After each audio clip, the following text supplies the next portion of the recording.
So Robert, really nice to see you again. Really nice to see you again, Paul, and I hear you've been pretty busy yourself. Oh, sure have, but I feel really privileged to be doing this interview with you today. What some people might not know is that you're the first person with a learning disability in the world to be on the CRPD committee. And recently, you were the first person with a learning disability in the world to chair one of the UN committees. So those are fantastic achievements.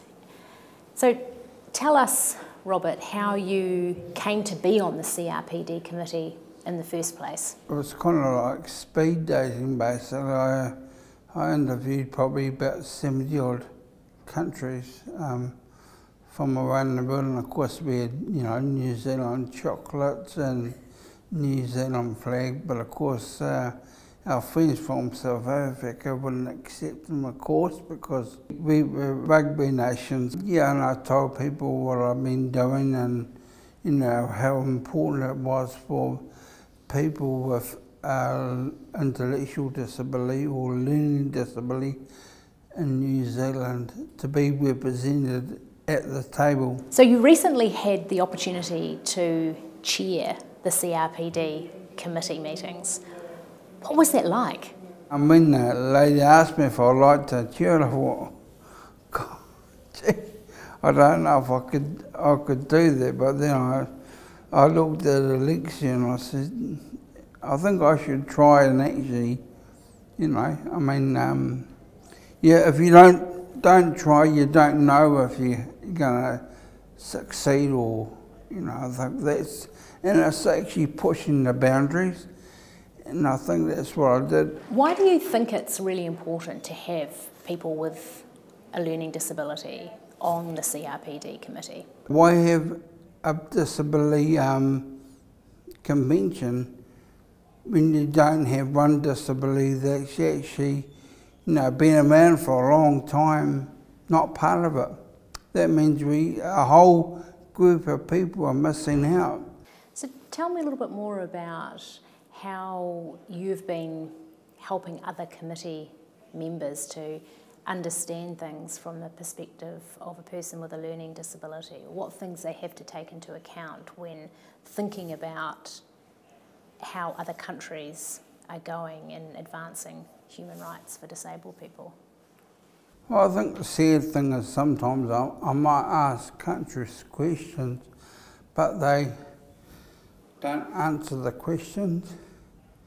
And it's like people with intellectual disabilities are invisible still, and we know they are because most of them are still in institutions. We know these 11 million children around the world with children with intellectual disabilities stuck in institutions, and for me it's a no-go. Children should be part and parcel of their communities. I mean, even adults should, but for children to be shut away from their families is just a no-no. I mean, we shouldn't be doing those kind of things in today's age. You know, we talk about citizenship. You know, I had that in our country the other day, talk about, you know, about people in jail and stuff, and they should have their voting rights back. But still, people with learning disabilities still don't have voting rights because other people often say, oh, they've got a brain of a 5-year-old or a 7-year-old. And I just don't like hearing those kind of things. You know, they're person first. Absolutely. Disability is second. Disability is not everything. And of course, Robert, you talked about other countries where, as you said, there are millions of young children who are kept away from their families, and you played such a critical role in New Zealand in paving their way for deinstitutionalisation. And I know that that's one of the reasons I've always respected what you've done here and really made a critical difference to New Zealand, which is why I think it's so important to celebrate people like you this very important year, 10 years on since ratifying the CRPD and 70 years on since signing the UN Declaration of Human Rights. So you touched on what some other countries are focused on at the moment. Can you tell us about what you see some of the big challenges in other countries? Well, I still think education is a huge one. What happens after special schools? There's no special community, no special society, no special jobs. You know, all eggs don't fit into one basket. I think another one is choosing with whom and where I live. You know, I think that needs to change how we support people within the home environment. I think another one is the whole thing around jobs. You know, I hear people talk about, oh, the young people. I mean, that's fine, I don't have any problem. But what about the young people with disabilities as well? They have a right to a job, and we know what that means. It makes them feel good about themselves, it makes them feel they're contributing to New Zealand society. Those are things that I see as really, really important. I think the other one is, you know, deinstitutionalisation. No, I mean, for me, it just has to happen. No ifs, no buts, no maybes. And I think they always try and get around it because it's in the too hard basket.